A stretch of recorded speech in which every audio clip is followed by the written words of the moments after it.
Hi, my name is Derk Hanna. I am the community care pastor here at Vineyard Church. Welcome to week 4 of the Miracle series.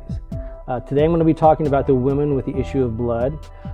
If you have not watched Pastor Greg's message, please go ahead and do that before you watch this.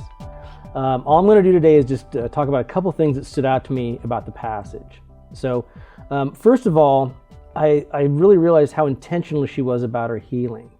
I mean, she really desperately wanted the healing. If you look at the passage, she'd been having this issue for 12 years.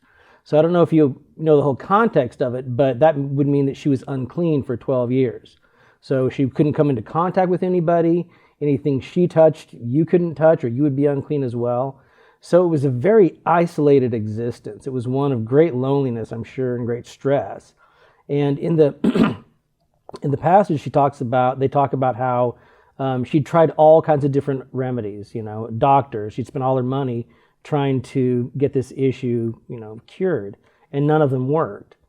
And so she was really at a point of desperation. If you look at how the passage describes her approaching Jesus, she pushed through the crowd, which again, because she was unclean, that would probably cause quite a stir, but she didn't care. And the thing I take away from that is at a certain point, her healing became more important than her pride.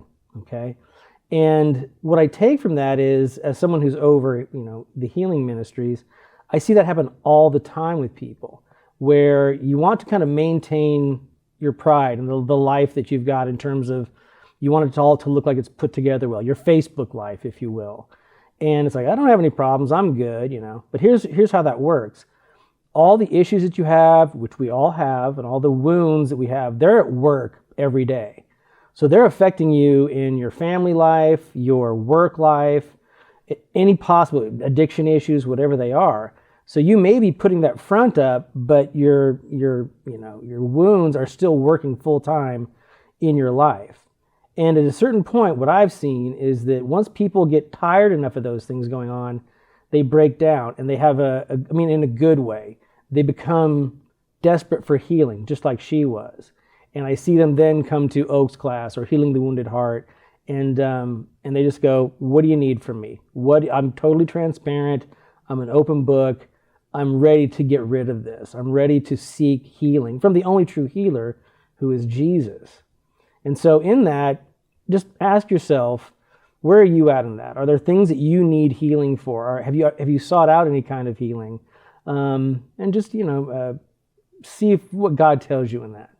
The other point that really came across for me is she went from being unclean to being called daughter in a split second. So again, during those 12 years, she would have been ostracized, no friends, no human contact. Her life would have been very isolated. And then in one split second, she becomes daughter, a very emotionally and spiritually intimate relationship with Jesus. And I thought that's a great metaphor for how we come into God's family.